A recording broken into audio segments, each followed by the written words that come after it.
عاملين ايه يا جماعة؟ معاكم زميلتكم ريم محمد المرة المليون. يا جماعة كنت بسجل والمايك مقفول هعيط والله. بس ان شاء الله المرة دي هي التالتة تبدأ ان شاء الله.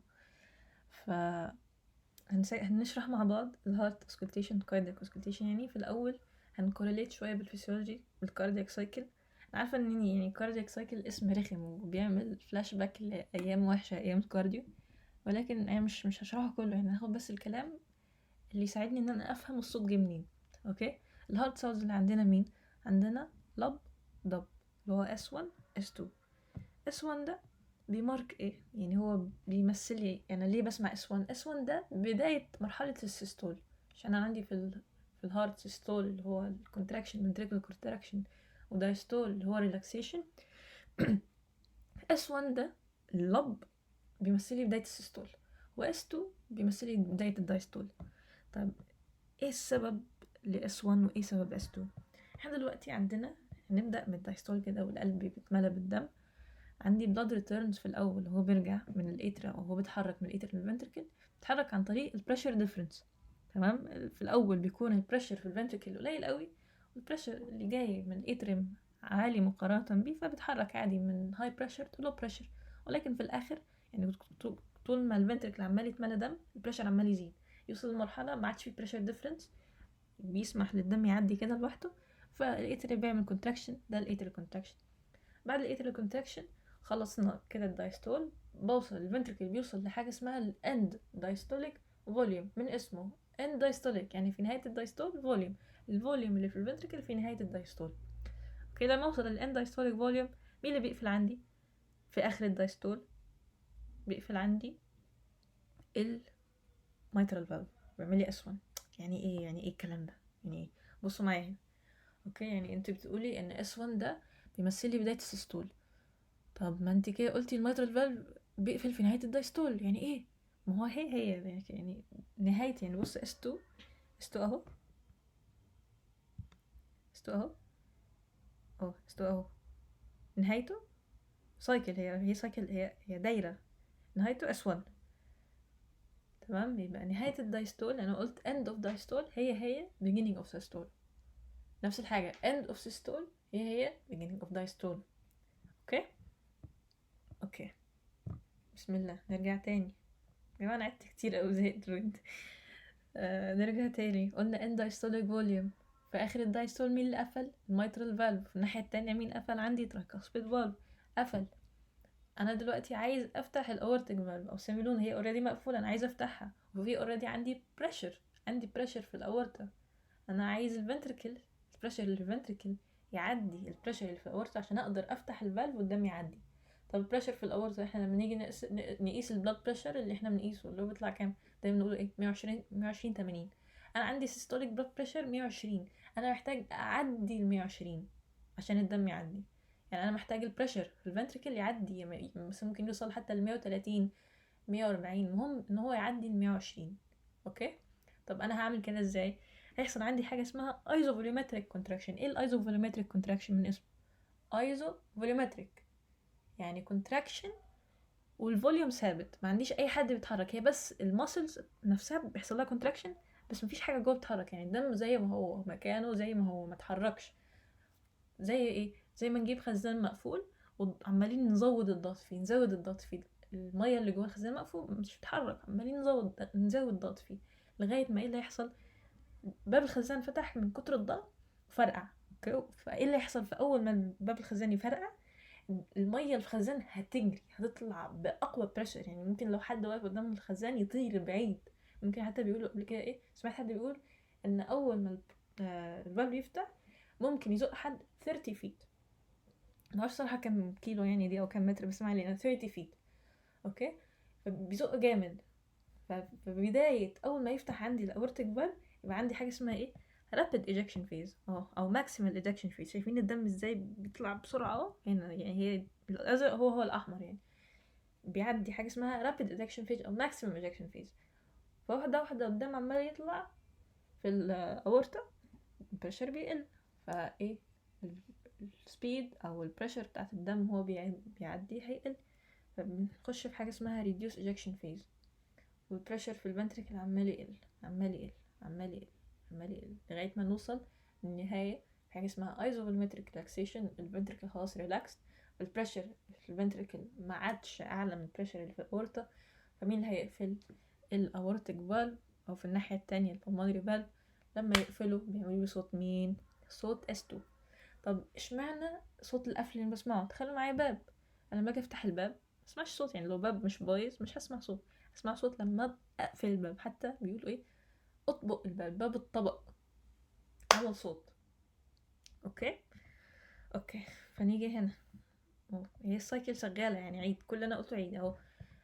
بلاد انا دلوقتي بدات في الريلاكسيشن اللي هو في الدايستول. البلاد بيرجع عن طريق البريشر ديفرنس، بيمشي من الاترال للفنتركل. في النهايه البريشر مع البريشر ديفرنس ما عادش كبير قد كده، ما عادش يعني قوي، فبيحصل عندي اترال كونتراكشن، بس هو كونتراكشن بسيط يعني. وده بيمثل حاجه شبه ايه؟ نهايه الدايستول. بوصل حاجه اسمها ايه؟ الدايستوليك فوليوم، اللي هو الفوليوم في الفنتركل اللي بيبقى فيه نهايه الدايستول. مين بيقفل عندي؟ بيقفل عندي الميترال فالف. والناحيه التانية مين؟ الكاسبيد فالف، يعني الاترال فنتريكولار فالف تقفل. تمام.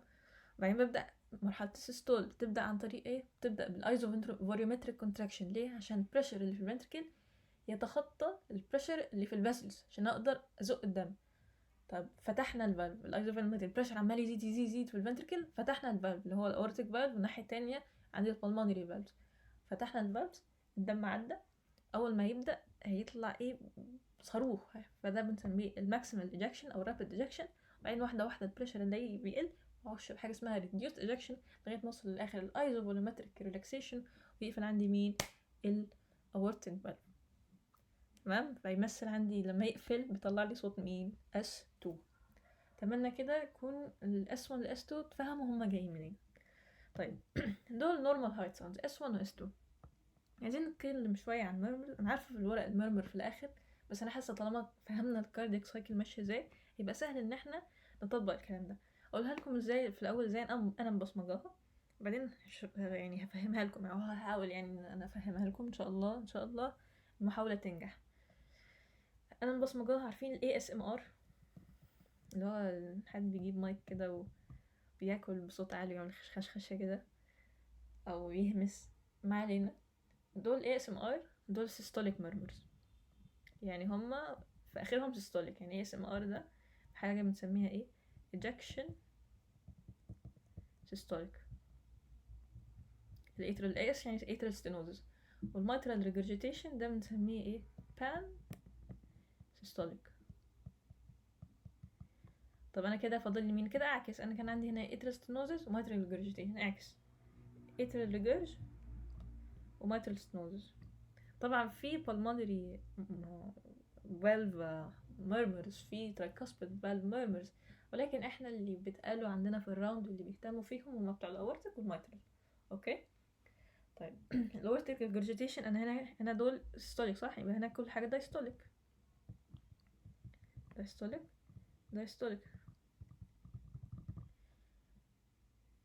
اوكي الاترال regurgitation بنسميه ايه؟ early diastolic.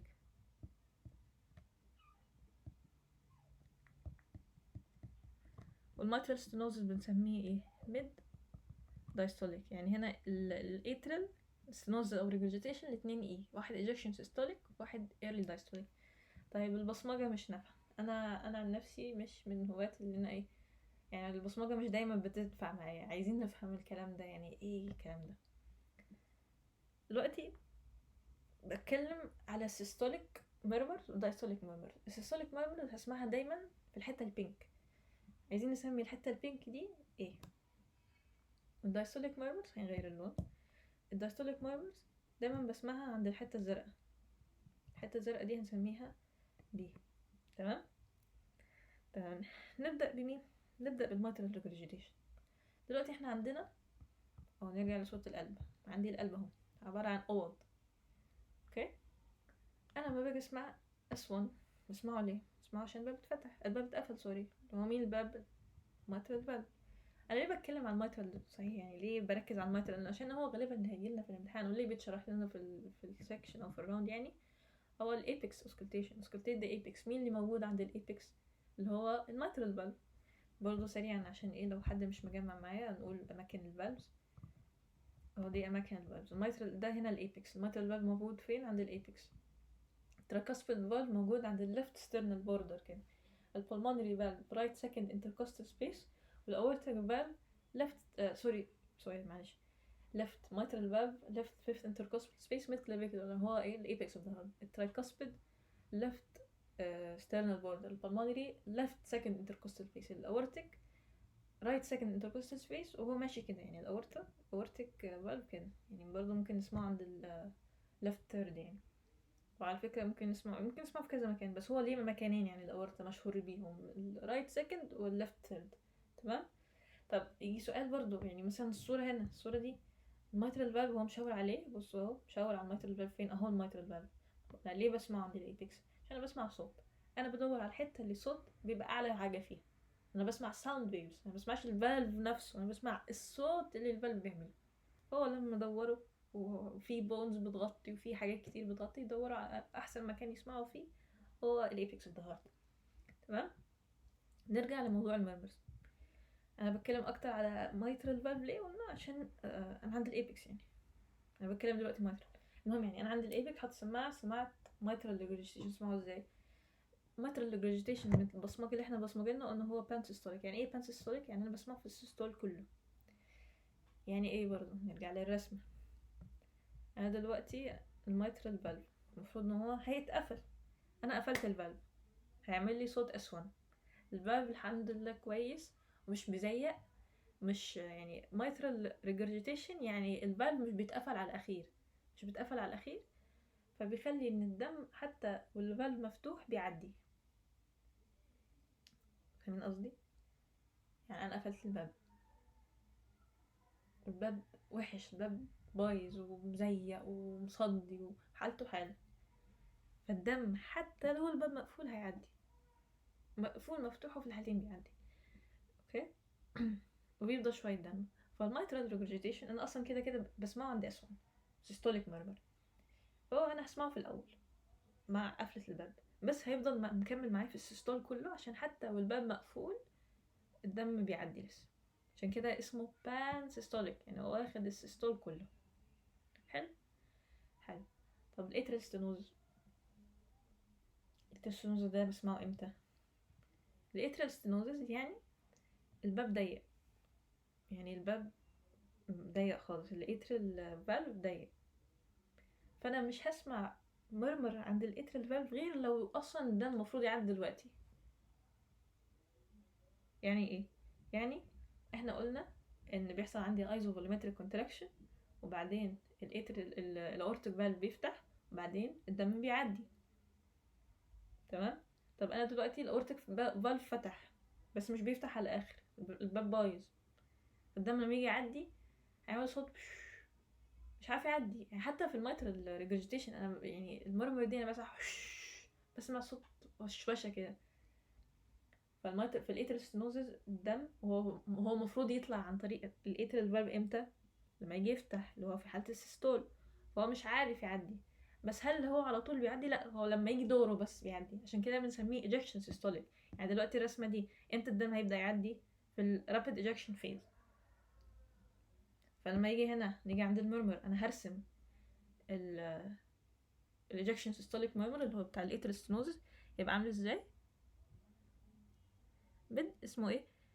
ejection systolic. عايزة لون تاني يعني اصفر. ejection systolic هسمعه هنا كده، او مش كده يعني، بس ان هو ejection systolic. لما يجي يحصل الايجكشن بتاع البلد عشان المكان ضيق الدم مش عارف يعدي فيعمل لي صوت كده، اسمه ejection systolic. والبان systolic اسمه بان systolic ليه؟ عشان انسيستول هو الباب مش بيقفل على الاخير، فالدم بيتحرك براحته، مفيش بواب يوقفه. دول السيستوليك ميرمرز. نيجي بقى على مين؟ نيجي على الدايستوليك ميرمرز اللي هو مين؟ mitral stenosis والاورتيك ريجرجيتيشن. نعكس نفس المبدأ يعني. انا دلوقتي الاتريال فالف المفروض ان هو في الدايستول يبقى ايه؟ يبقى مقفول. طيب هو مش مقفول، هو مفتوح. هو مفتوح يعني الدم بيعدي براحته، رايح راجع براحته، فدي بنسميها early diastolic. الدم ماشي براحته، مفيش اي حد يمنعه يتحرك، نسميه early diastolic murmur. اوكي. طيب الميد دايستوليك اللي هو الميترال ستينوزس نفس المبدأ.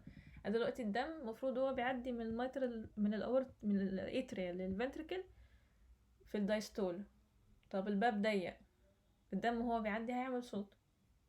بس اتمنى تكون فهمت يعني ايه في الاترال ريجستيشن في الميترال ريجرج والاورتيك ستينوزس ركزت فيهم اكتر عشان هما دي القاعدة اللي بنحطها، ان انا لما يبقى عندي الباب مش بيتقفل على الاخر الدم بيعدي على طول سواء انا وقته يعدي او لا. ولكن في الستينوزس هو مش هيعدي غير لو دوره يعدي. يعني الدم في السيستول بيعدي عن طريق الاورتيك فالف امتى؟ لما اوصل للايجكشن فيز اللي هو رابيد ايجكشن او ريديوس ايجكشن فيز، فانا عشان كده سميته ايجكشن سيستوليك. طب لو هو في الميترال فالف هو على طول بيعدي علشان هو مش بيتقفل اصلا. اوكي. ولكن في في الدايستوليك عندي الميترال ستينوزس دلوقتي المفروض الدم يعدي هنا، يعني هنا الباب مفتوح بس الباب ضيق، الباب ضيق فهو بيعدي بيعمل صوت. والاورتيك ريجرجيتيشن الباب ما متقفلش فبنسميه ايه؟ early diastolic. اتمنى ان ايه ما اكونش لخبطه، اتمنى ان الفكره تكون وصلت.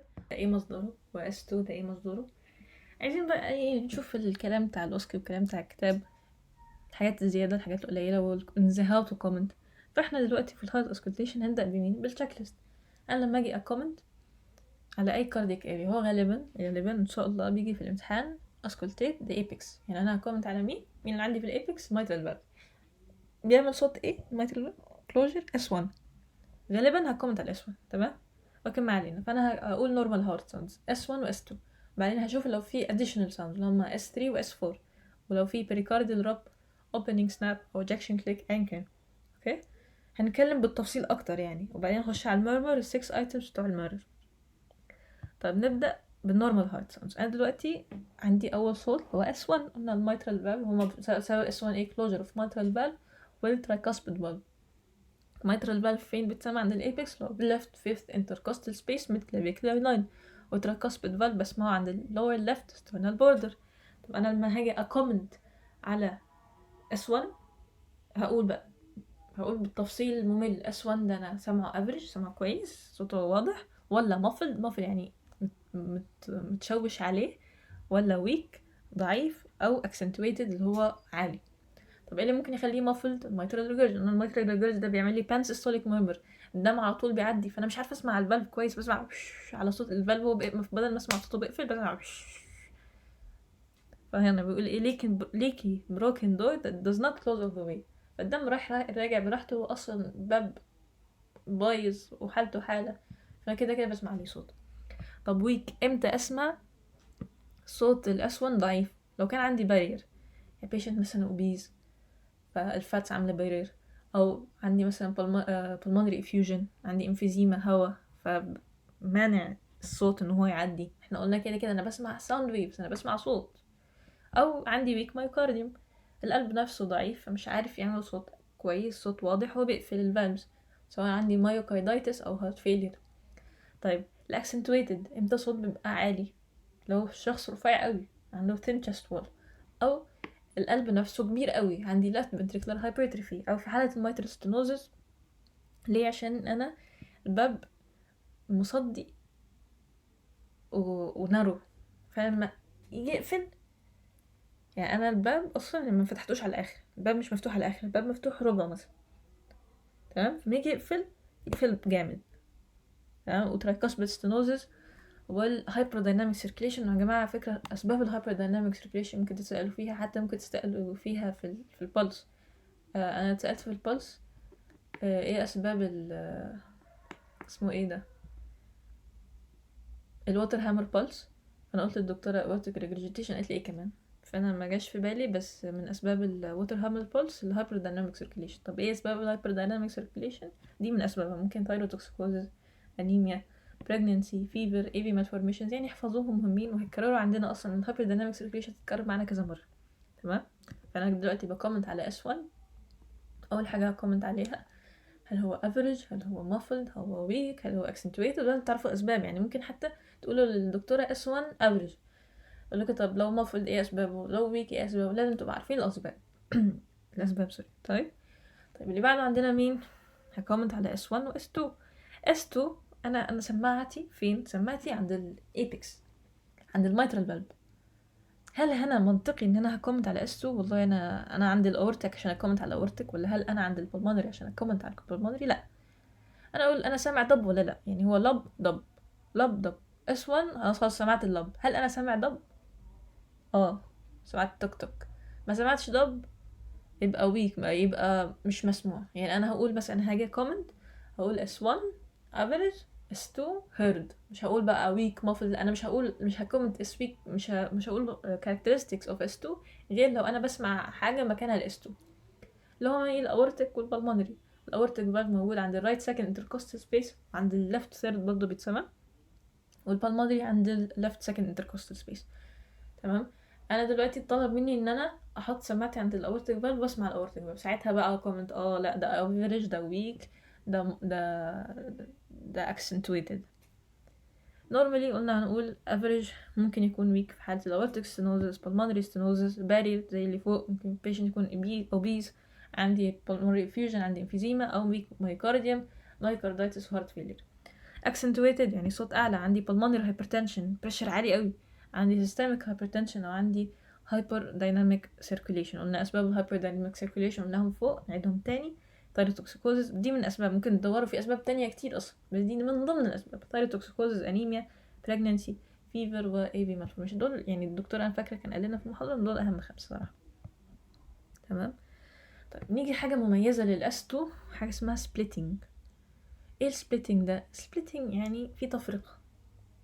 يعني دلوقتي عندي لب ضب لب ضب، اوكي. في حالة السبليتنج ايه اللي بيحصل؟ بدل ما اسمع ضب على بعضها هسمع ضب ضب ضب.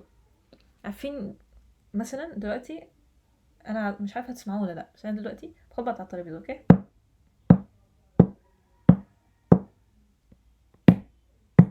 بلاش الترابيزة، خليني في العلبة دي.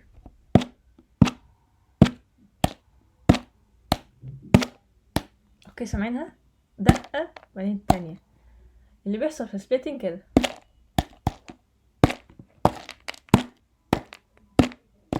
يعني ايه؟ يعني انا دلوقتي تخيلوا معايا، انا دلوقتي بخبط بصباع واحد ماشي، لكن لما اجي عند S2 بصباعين ورا بعض بسرعه. تخيلوها معايا كده. ما فهمتهاش مش مشكله يا جماعه، سبليتنج اصلا صعب ان هو يتسمع بالسماعه، يعني بتسمع. هو طبيعي ان هو نسمعه لما حد ياخد انسبيريشن يتسمع، اوكي. ده النورمال سبليتنج وبيبقى واضح في الاطفال قوي. ولكن هو يعني ايه مهم نكومنت عليه في الاستو ان انا سامع سبليتنج عند الانسبيريشن ولا لا. تمام. ما فهمتوش اللي انا قلته عادي، طبيعي جدا. وممكن تشوفوا فيديوهات على يوتيوب عن السبليتنج. انا والله كنت بفكر ان انا احط ساوندز لكل صوت، بس هيضيع وقت كتير وملهوش لازمه. يعني انا شايفه انهم ملهمش لازمه قوي دلوقتي، عشان الحاجات دي بتيجي مع الخبره. يعني انا هعرف اسمع الحاجه مع الخبره. طيب splitting معناها ايه؟ means a heard sound usually S2 is heard as two separate sounds instead of one because the two valves close at slightly different times. يعني الأورتيك valve بيقفل قبل البلمونري بشوية صغيرين خالص. Normally the aortic valve A2 closes just before the pulmonary valve.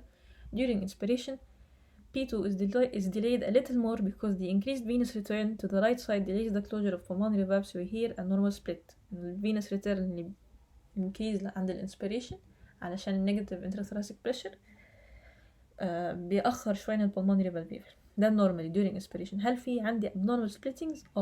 حالة disease عندي wide splitting. يعني بصوا هنا ده النورمال سبليتنج، بصوا المسافة قصيرة. طب في عندي وايد سبليتنج. ايه الوايد سبليتنج ده؟ بصوا قد ايه المسافة كبرت. يعني بصوا ده فرق بينه وبين ده، يعني فرق كبير في المسافة. تمام. ده وايد سبليتنج. ايه اسباب وايد سبليتنج؟ رايت بندل برانش بلوك. يعني ايه رايت بندل برانش بلوك؟ رايت بندل اللي هو الاس اي نود والحاجات اللي حواليها يعني. البلمونري ستينوزز البلمونري هايبرتنشن والاتريال سبتال ديفكت. ايه الاتريال سبتال ديفكت؟ اي اس دي ان في عندي فتحه ما بين الرايت والليفت اتريال وبيسموها وايد فيكست. يعني بتبقى يعني انا بسمع سبليتنج سواء البيشنت في انسبيريشن او اكسبيريشن، في الحالتين بسمع سبليتنج. طب امتى ما بيبقاش عندي سبليتنج؟ absent splitting في حاله سيفير. كلمه سيفير مهمه. severe pulmonary stenosis و severe atrial stenosis. امتى يبقى عندي reverse splitting؟ يعني ايه reverse splitting؟ يعني انا عندي السبليتنج في الاكسبيريشن مش في الانسبيريشن. في حالة الليفت bundle branch block والاورتيك stenosis والسيستميك hypertension. الحاجات دي الامثله للاسف يعني لازم نحفظها، انه الوايت سبليتنج كذا كذا كذا، ابسن سبليتنج كذا وكذا، ريفيرس سبليتنج كذا وكذا. مهمين. طيب خلصنا كده، قلنا احنا من كومنت تشيك ليست. نرجع للتشيك ليست. اول حاجه من كومنت عليها هي الاس 1 نورمال هارت ساوندز، لما اس 1 واس 2 كده ايه خلصنا. نروح بقى على الاديشنال ساوند لما اس 3 واس 4. هنا additional sounds قال لك ايه؟ they are sounds that are present in the cardiac cycle but they are not normally heard.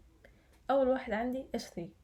انا لما اجي اكومنت هتشوف في الاخر، انا لما اجي اكومنت انا قلت مثلا طلع لي في السبوت اسكولتيت the apex، عملت اسكولتيشن S1 average S2 heard. ما عنديش S3 و S4 مش هقول no additional sounds، لا هقول no S3 no S4. المفروض اقولها كده تمام. طيب اول حاجه عندنا ال S3 اللي هو الدايستوليك جالوب. هو اسمه جالوب. جالوب عارفين صوت الحصان اللي بيعمل درين درين درين، هو عشان كده اسمه جالوب يعني. طيب ايه سبب الاس 3 اللي هو الدايستوليك جالوب؟ هو اسم بيغششك ان هو حصل اس 3 دايستوليك جالوب، ان ده صوت حصل في الدايستول. rapid flow of blood during ventricular filling during diastole.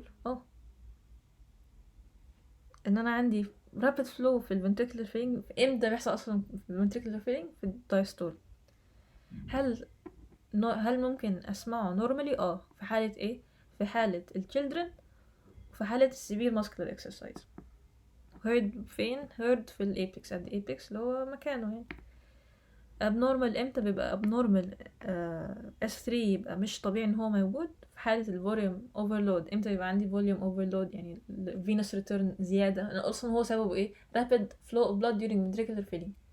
امتى اصلا rapid flow of blood يبقى كتير قوي؟ لو عندي blood كتير volume overload. في حالة hyperdynamic circulation هما 5 اسباب اللي قلناهم: الانيميا والفيبر تايروتوسيكوزيس ال AV shunt او AV malformation وبريجننسي. او في حالة الميترال ريجرج او الترايكاسبيد ريجرج، الدم اصلا ماشي براحته سداح مداح، محدش بيوقفه، محدش بيقول له ما تتحركش ما تجيش. ترايكاسبيد ريجرج.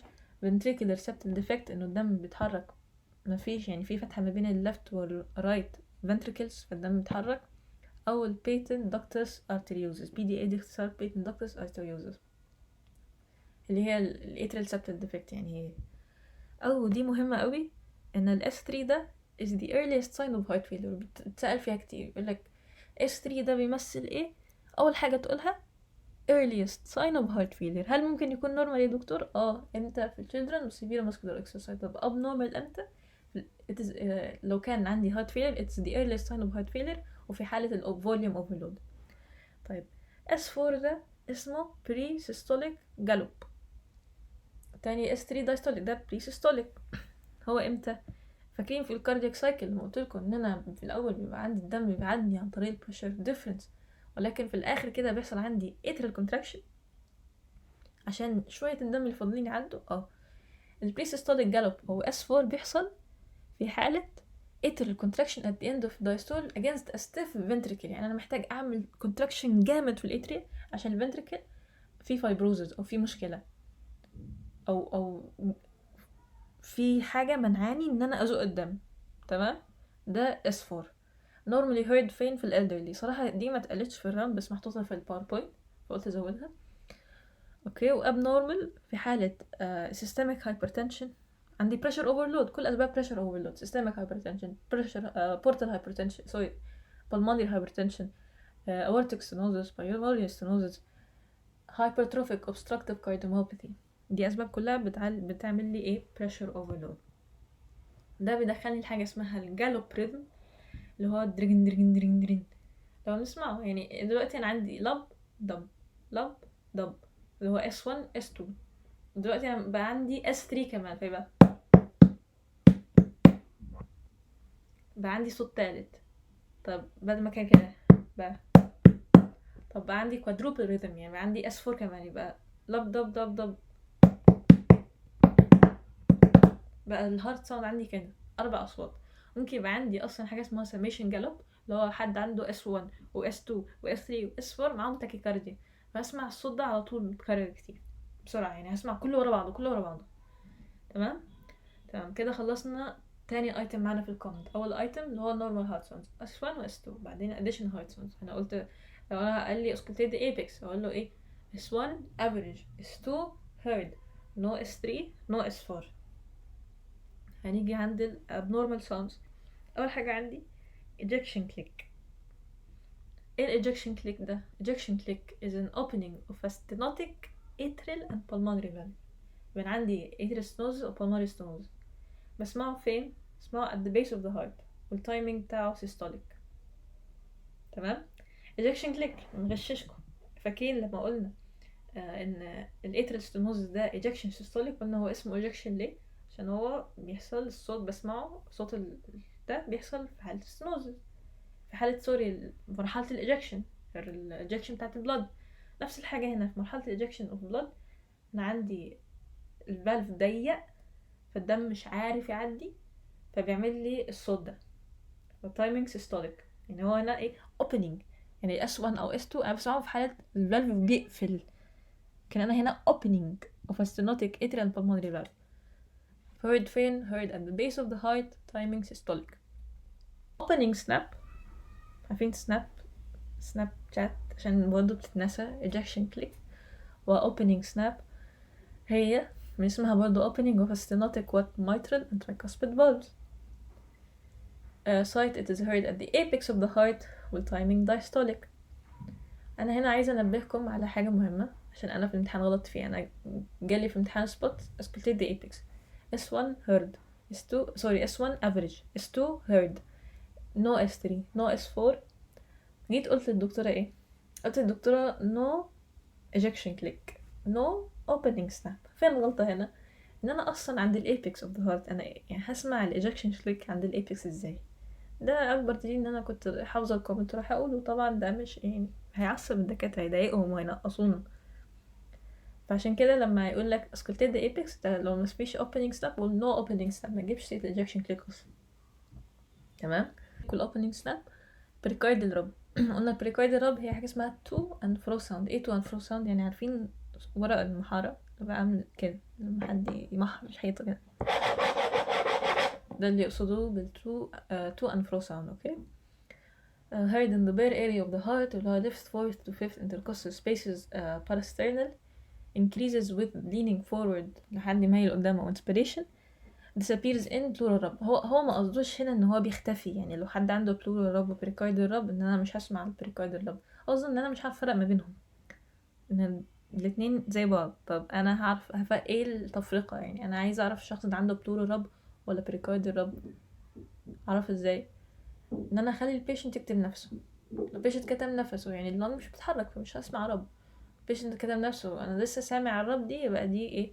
دي بريكاردي رب. والله لا، انا لما البيشنت كتب نفسه صوت الرب راح يبقى ده بلورال رب. طب what is a cause of pericardial رب؟ هو البريكارديتس، وده هام جدا جدا جدا نكتب عليه هام عشان بتسأل فيه كتير الامتحان يعني. وهنا في نوت كده سايد نوت ان pericardial rub is associated with chest pain like MI، زي الMI. عشان كده الاسكولتيشن هنا مهم، ان انا اسمع القلب حتى مع انه ده patient جايبه MI و chest pain، اعمل له تروبونين، اعمل له CKMB، اعمل له ايكو، اعمل له ECG. طلع في حرفيا انت لو حطيت السماعه هتسمع صوت الرب وهتعرف ان ده مش MI، هتستبعد MI. تمام.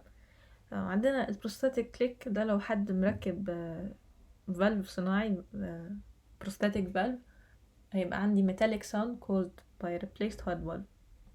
احنا كده خلصنا الايتمز الاساسيه بتاعتنا. normal heart sounds اللي هما S1، نرجع في التشيك normal heart sounds S1 و S2، وعندي additional sounds اللي هما S3 و S4، وبعدين abnormal heart sounds هما opening ejection click opening snap و pericardial rub. نيجي بقى على المرمر. احنا لما نكومنت على المرمر عندنا 6 items هنكومنت عليها. احنا already فسرنا المرمر ده عبارة عن ايه، اللي هما الأربعة مرمرز الأساسيين. هنقول السايت اوف ماكسيمال intensity، التايمينج يعني هل هو systolic، هل هو diastolic، هل هو continuous. كلام على الجريدنج جريد 1 to 6 اتكلمنا عن الكاركتر، البروباجيشن والمانوفرز. تمام. قبل ما نتكلم عن المرمر عايزين نتكلم عن حاجة مهمة قوي يعني. دلوقتي قلنا S1 systolic، S2 diastolic. طب انا عايزه اعرف الاس 1 اللي انا سامعه ده اتاكد هو طالع من السيستول ولا لا. اتاكد ازاي؟ عندي طريقتين ان انا اشوف بالانسبكشن انا بسمع الصوت الاس 1 وفي نفس الوقت بشوف البلسيشن بتاع الايبكس. تمام. بس الطريقه دي يعني مش ناجحه قوي، مش سهل ان انت تشوف وتسمع في نفس الوقت وتركز هنا وتركز هنا. في طريقه ثانيه ان احنا هنماتشت مع الكاروتيد بالسيشنز. بص الصوره دي، الدكتورة حاطة السماعة عند الإيبكس وفي نفس الوقت حاطة إيديها عند الكاروتيد بلس. هنا برضه دي الطريقة الصح للكاروتيد بالسيشن. يعني أصلا قلنا احنا بنعمل هارت اكزامينيشن، وانت أول ما تيجي عند السبوت بتاعت الإيبكس انك تسكلتيت الإيبكس لو بيشنت مثلا عنده مايترال ريجرز، وانت بتحط السماعة أول حاجة تحط السماعة واسمك. انت بتحط السماعة لازم تحط إيدك عند الكاروتيد. وفي تip الدكتورة كانت قايلها لنا، ربنا يبارك لها، ان لما احط سماعة سمعت البيت اوكي، سمعت مرمر، عايزه اتاكد ده سيستوليك ولا دايستوليك، حط ايدي عند الكاروتيد. ما سيبش السماعه محطوطه على الايبكس، ما خليهاش، عشان انا ودني هتتعود على الصوت. اشيل السماعه، اظبط ايدي عند الكاروتيد ونتاكد ان انا حاسس الكاروتيد كويس، وبعدين احط السماعه عشان اعرف اماتش الساوند. نرجع للورق.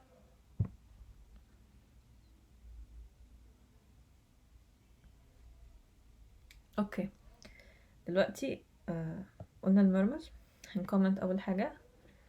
اولا ايه المرمر؟ A murmur is an abnormal wishing or swishing sound. يعني صوت مش مفروض اسمعه وش او ش.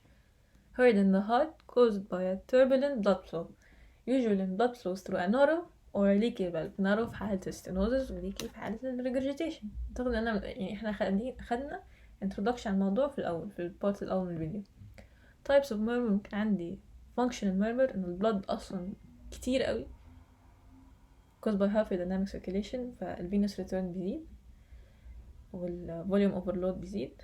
او organic murmur انه الفالف نفسه فيه مشكلة، سواء stenosis regurgitation او عندي 3.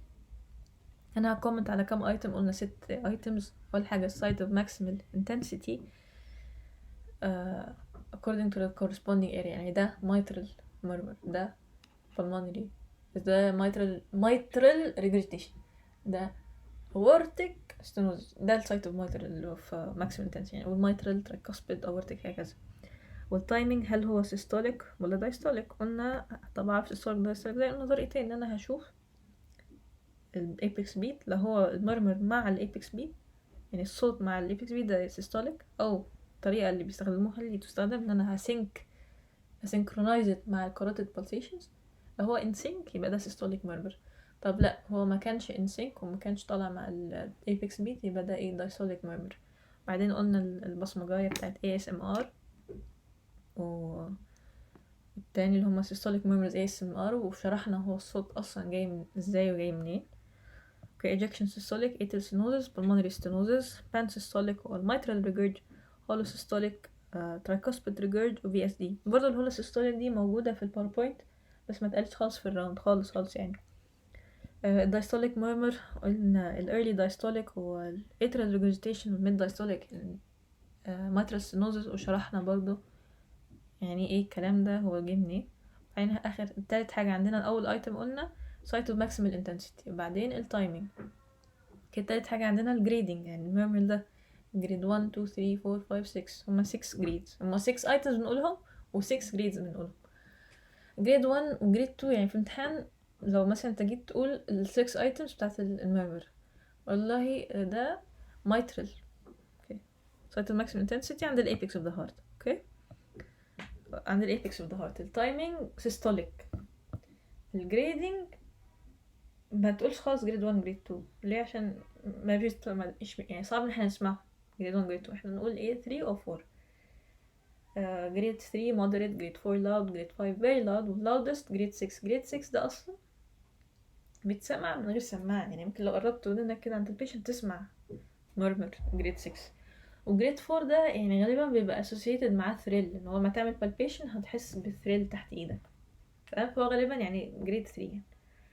الكاركتر ممكن يكون harsh, blowing, soft blowing, rumbling, machinery، ده اللي هو وصف الصوت بيبقى عامل ازاي. الكاركتر برضو حاجة يعني الحفظ للأسف.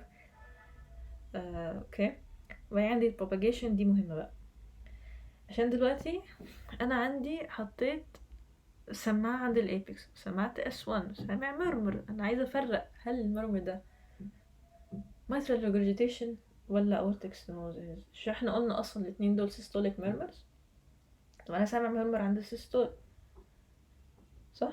قلنا اول طريقة ان انا هماتشت مع الكاروتيد، والله انا سامع المرمر طول السيستول يبقى ده mitral regurg، سامعه في نص السيستول يبقى ده aortic stenosis. طب في طرق تانية، الميترال ريجيرج بيراديت تو دي اكزيلا. يعني ايه؟ يعني انا عندي هنا مكان الميترال اللي بسمع فيه عند الابيكس، صح؟ صح.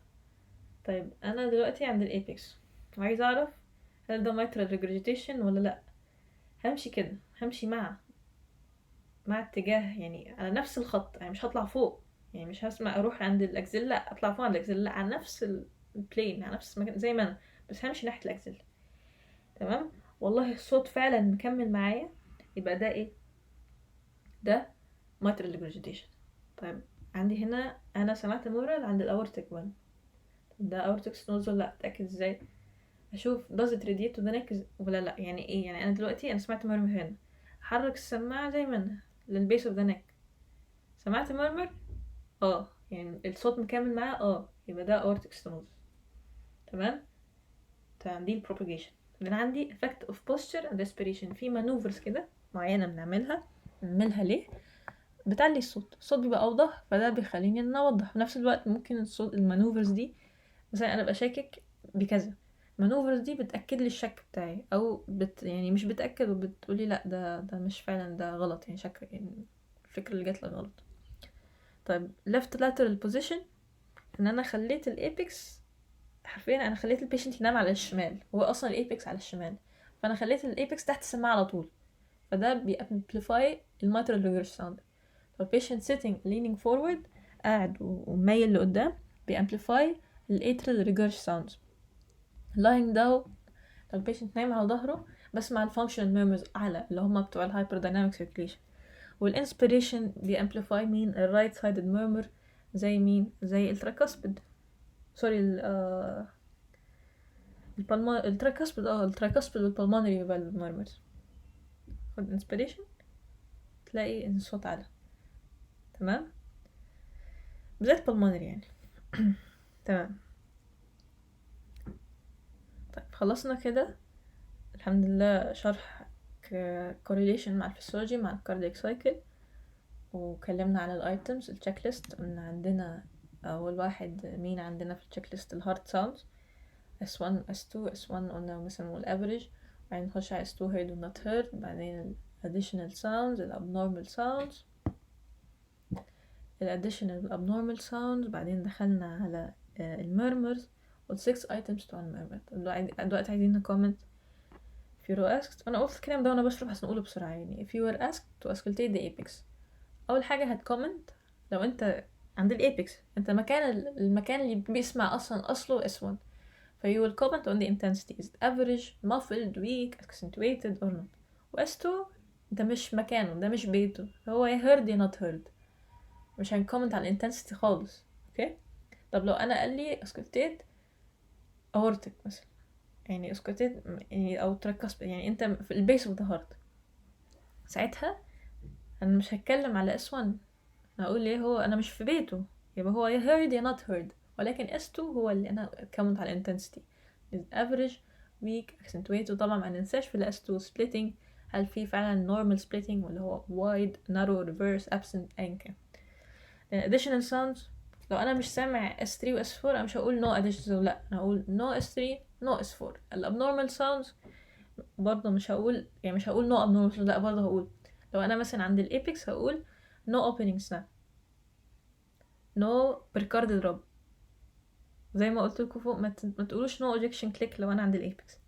تمام. no opening snap no precolorable. الايتمز 6 items بتوع المرمر.